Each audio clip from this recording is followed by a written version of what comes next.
হরে কৃষ্ণ। আজ শ্রীপাদ ঈশ্বরপুরীপাদের তিরোভাব তিথি। শ্রীল কৃষ্ণদাস কবিরাজ গোস্বামী শ্রী চৈতন্য চরিতামৃতে বর্ণনা করেছেন যে ভক্তির কল্পবৃক্ষের প্রথম অঙ্কুরটি শ্রী মাধবেন্দ্রপুরীর ব্যক্তির মধ্যে প্রকাশিত হয়েছিল এবং সেই অঙ্কুরটি শ্রী ঈশ্বরপুরীর মধ্যে একটি ছোট্ট বৃক্ষ হিসাবে অঙ্কুরিত হয়েছিল, প্রকাশিত হয়েছিল। অতঃপর শ্রী চৈতন্য মহাপ্রভুর মধ্যে, যিনি নিজেও মালি ছিলেন, সেই চারাটি একটি বিশাল বৃক্ষের, ভক্তির বৃক্ষের আকার ধারণ করে। শ্রী ঈশ্বরপুরীপাদ জ্যৈষ্ঠ মাসের পূর্ণিমা তিথিতে আবির্ভূত হন। তিনি তার গুরু শ্রী মাধবেন্দ্রপুরীর অত্যন্ত বিশ্বস্ততার সাথে প্রেম ভক্তি সহকারে সেবা করেছিলেন, বিশেষ করে পুরীপাদের জীবনের শেষ সময়ে। শ্রী ঈশ্বরপুরী বিভিন্ন পবিত্র স্থানে ভ্রমণে একবার শ্রীধাম নবদ্বীপ এসেছিলেন, যেখানে তিনি শ্রী গোপীনাথ আচার্যের বাড়িতে অবস্থান করেছিলেন। সেই সময় শ্রী নিমাই পণ্ডিত তাঁর জ্ঞান চর্চায় মগ্ন ছিলেন। ঈশ্বরপুরী ছদ্মবেশে নদিয়া নগরে প্রবেশ করে, এবং এইভাবে কেউ বুঝতে পারেনি তিনি আসলে কে। সেই মহৎ মানের ভদ্রলোক সর্বদা শ্রীকৃষ্ণের ভক্তির স্নিগ্ধতায় মগ্ন থাকতেন। এইভাবে তিনি শ্রীকৃষ্ণের অত্যন্ত প্রিয় ছিলেন এবং তিনি ছিলেন করুণার সাগর। তবে তার পোশাক দেখে কেউ তাকে চিনতে পারেননি। ভাগ্যের ইচ্ছায় তিনি শ্রী অদ্বৈত আচার্যের বাড়িতে আসেন। তিনি সেখানে আসেন যেখানে শ্রী অদ্বৈত আচার্য শ্রীকৃষ্ণের পূজায় মগ্ন ছিলেন এবং চুপচাপ সেখানে বসেন। তার ঐশ্বরিক দীপ্তি দ্বারা একজন বৈষ্ণব অন্যের কাছ থেকে লুকিয়ে থাকতে পারে না। অদ্বৈত আচার্য বারবার নিজের দিকে তাকাতে লাগলেন। অবশেষে তিনি তাকে জিজ্ঞাসা করলেন, বাপ, তুমি কে? আমার মনে হচ্ছে আপনি একজন বৈষ্ণব সন্ন্যাসী। শ্রী ঈশ্বরপুরী খুব বিনয়ের সাথে উত্তর দিলেন, আমি একজন নিম্ন শ্রেণীর শূদ্র, তোমার চরণ পদ্ম দেখতে এসেছি।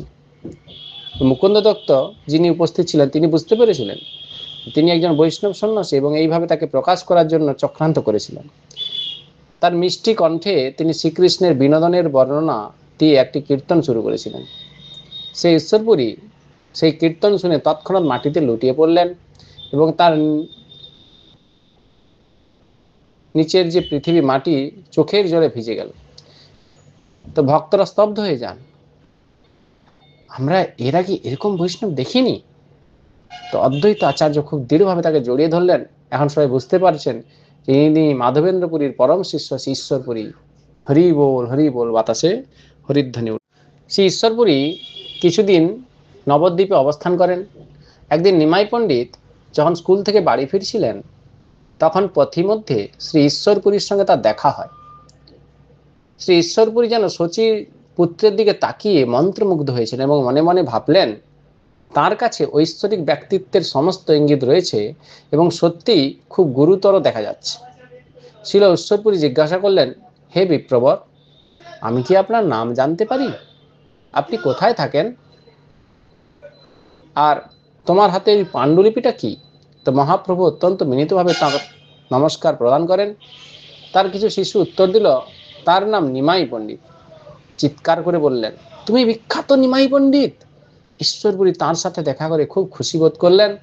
মহাপ্রভু এগিয়ে এসে মাথা নিচু করে বিনীতভাবে অনুরোধ করলেন, শ্রীপাদ, দয়া করে আমার সাথে আমার বাড়িতে আসুন এবং দুপুরের প্রসাদের জন্য আমার অতিথি হন।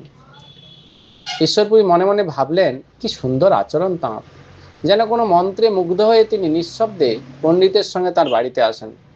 সেখানে পৌঁছে মহাপ্রভু ব্যক্তিগতভাবে তাঁর পা ধুলেন। দেবতার কক্ষে থাকাকালীন সচিমাতা ভগবানের কাছে প্রস্তুত করা বিভিন্ন ভোগ নিবেদন করলেন। তারপর মহাপ্রভু সেই প্রসাদ ঈশ্বরপুরীকে পরিবেশন করে তার অবশিষ্টাংশ গ্রহণ করে। তারপরে তারা মন্দিরে বসে কৃষ্ণ কথা নিয়ে আলোচনা করেছিলেন, যার দ্বারা উভয়ই আনন্দিত প্রেমে পরিপূর্ণ হয়ে ওঠে। ঈশ্বরপুরীপাদ এইভাবে কয়েক মাস নবদ্বীপে শ্রী গোপীনাথ আচার্যের বাড়িতে অবস্থান করেন। প্রতিদিন মহাপ্রভু তাঁর পদ্মে চরণ পদ্মের দর্শন করতে আসতেন এবং মাঝে মাঝে তাকে মধ্যাহ্নভোজে নিমন্ত্রণ করতেন। সেই সময়ে শ্রীল গদাধর পণ্ডিত ছিলেন অল্প বয়সী এবং ঈশ্বরপুরী তাঁর প্রতি অত্যন্ত স্নেহশীল ছিলেন। তিনি তাকে শ্রীকৃষ্ণ লীলামৃত গ্রন্থ থেকে শিক্ষা দিতে শুরু করেন। একসময় মহাপ্রভু ঈশ্বরপুরীর কাছে প্রণাম জানাতে এসেছিলেন। শ্রীল পুরীপাদ তাকে বললেন, তুমি একজন মহান পণ্ডিত, আমি শ্রীকৃষ্ণের বিনোদন সম্পর্কে একটি পাণ্ডুলিপি রচনা করেছি। তো আপনি যদি এটি শুনতে চান তাহলে আমি এটি আপনার সামনে পাঠ করতে পারি এবং আপনি যেন যে কোনো ভুল ত্রুটি সংশোধন করতে পারেন। আপনি যদি এটি করেন তাহলে আমি খুব খুশি হব। তো মহাপ্রভু হাসি মুখে উত্তর দিলেন, একজন ভক্ত যা কিছু বলেন তা স্বয়ং শ্রীকৃষ্ণের দ্বারা নির্দেশিত হয়। যদি কেউ এতে কোনো দোষ দেখে তবে সে কেবল পাপী, নষ্ট। তিনি যে কবিতাই রচনা করেন না কেন তাতে কৃষ্ণ খুশি না হন। কৃষ্ণ সেই ভাবকে গ্রহণ করেন যেখানে জিনিসগুলি নিবেদনের সবচেয়ে গুরুত্বপূর্ণ অংশ হিসেবে নেওয়া হয়। ঈশ্বরপুরীর কাছে এই কথাগুলো ছিল অমৃতের ফোঁটার মতো এবং তিনি বুঝতে পেরেছিলেন যে নিমাই পণ্ডিত একজন অসাধারণ ব্যক্তি। নদিয়ার কিছুদিন অতিবাহিত হওয়ার পর ঈশ্বরপুরী পবিত্র স্থানগুলিতে তার সফর অব্যাহত রাখেন। ইতিমধ্যে মহাপ্রভু তাঁর শিক্ষার শৌখিন সময়গুলিকে কাছাকাছি নিয়ে আসছিলেন এবং তাঁর পবিত্র নাম জপের মাধ্যমে ভগবানের প্রেম বিতরণ করে তাঁর প্রকৃত আত্মাকে প্রকাশ করতে এবং যুগের ধর্ম প্রতিষ্ঠা করতে চেয়েছিলেন। এইভাবে তিনি গয়া এসেছিলেন স্পষ্টতই তাঁর প্রয়াত পিতা এবং পূর্বপুরুষদের জন্য পিণ্ড নিবেদন করতে। শ্রী ঈশ্বরপুরী সেই সময় গয়ায় উপস্থিত ছিলেন। তো বিভিন্ন পবিত্র মন্দিরে পিণ্ড নিবেদন করার পর অবশেষে শ্রী বিষ্ণুর পাদপদ্ম যেখানে রয়েছে সেখানে তিনি আসেন। তো দর্শন নেওয়ার সময় এবং মন্দিরের কীর্তি শুনে মহাপ্রভু অজ্ঞান হয়ে মাটিতে লুটিয়ে পড়েন। প্রভিডেন্সের ব্যবস্থায় শ্রী ঈশ্বরপুরী ঠিক তখনই সেই স্থানে এসেছিলেন এবং শ্রী চন্দ্রশেখর আচার্যের কাছ থেকে কি ঘটেছিল তা শিখেছিলেন। কিছুক্ষণ পর মহাপ্রভু তাঁর চেতনা ফিরে পেলেন এবং ঈশ্বরপুরীকে দেখে প্রণাম জানাতে উঠলেন। শ্রী ঈশ্বরপুরী তাকে আলিঙ্গন করলেন এবং তারা দুজন একে অপরকে ভালোবাসার অশ্রুতে সিক্ত হলেন। মহাপ্রভু ঈশ্বরপুরীকে সম্বোধন করে বলেছিলেন, আমার গয়া যাত্রা সফল হয়েছে শুধু তোমার পদ্মের চরণ পদ্ম দেখে। যদি কেউ এই পবিত্র স্থানে পিণ্ডদান করে তবে তার পূর্বপুরুষদের প্রসব হয়, পূর্বপুরুষদের উদ্ধার হয়, কিন্তু তোমাকে দেখেই লক্ষ লক্ষ পূর্বপুরুষ মুক্ত হয়। তাই তোমার উপস্থিতি এই পবিত্র তীর্থের চেয়েও বেশি শুভ। সমস্ত পবিত্র তীর্থ আপনার পাদপদ্মের ধূলির জন্য প্রার্থনা করে। অতএব হে পুরীপাদ, আমি তোমার পাদপদ্মের প্রার্থনা করছি যেন আমাকে জড় অস্তিত্বের সাগরের ওপারে নিয়ে যেতে এবং কৃষ্ণের পাদপদ্মের অমৃত পান করাতে পারো। শ্রীল ঈশ্বরপুরী উত্তর দিলেন, দয়া করে আমার কথা শুনুন পণ্ডিতজি। আমি বুঝতে পেরেছি আপনি পরমেশ্বরের অবতার। আজ সকালে আমি একটি শুভ স্বপ্ন দেখেছি এবং এখন তা বাস্তবে রূপ নিয়েছে। নবদ্বীপে তোমাকে প্রথম যেদিন দেখেছি সেদিনই থেকেই তোমার কথা ভেবেছি। তোমাকে দেখে যেমন আনন্দ পাই, কৃষ্ণকে দেখে যতটা আনন্দ পাই। এই কথা শুনে মহাপ্রভু মাথা নিচু করে হেসে উত্তর দিলেন, এটা আমার বড় সৌভাগ্য। অন্য একদিন মহাপ্রভু শ্রী ঈশ্বরপুরীর কাছে এসে অনুরোধ করলেন যেন তিনি তাকে ঐশ্বরিক মন্ত্র দীক্ষা দেন। এই দীক্ষার প্রত্যাশা আমার মন খুব অস্থির হয়ে উঠছে। শ্রীল পুরীপাদ অত্যন্ত আনন্দের সাথে উত্তর দিলেন, মন্ত্রের কথা কি বলবো, আমি তোমাকে আমার জীবন দিতে প্রস্তুত। এরপর শ্রীল ঈশ্বরপুরী মহাপ্রভুকে ঐশ্বরিক মন্ত্রে দীক্ষা দেন। একদিন সকালে শ্রীল ঈশ্বরপুরী এসেছিলেন যেখানে মহাপ্রভু অবস্থান করেছিলেন। মহাপ্রভু তাকে দেখে অত্যন্ত খুশি হলেন এবং প্রণাম করার পর তিনি তাকে মধ্যাহ্ন ভোজের জন্য আমন্ত্রণ জানালেন। ঈশ্বরপুরী উত্তর দিয়েছিলেন যে, আপনার হাত থেকে খাদ্যদ্রব্য গ্রহণ করতে সক্ষম হওয়া আমার জন্য একটি বড় সৌভাগ্যের বিষয়। মহাপ্রভু নিজেই রান্না করেছিলেন এবং তারপর খুব যত্ন সহকারে তার গুরুকে প্রসাদম পরিবেশন করেছিলেন। পরে সে তার শরীরে চন্দন মাখিয়ে তার গলায় ফুলের মালা পরিয়ে দেয়।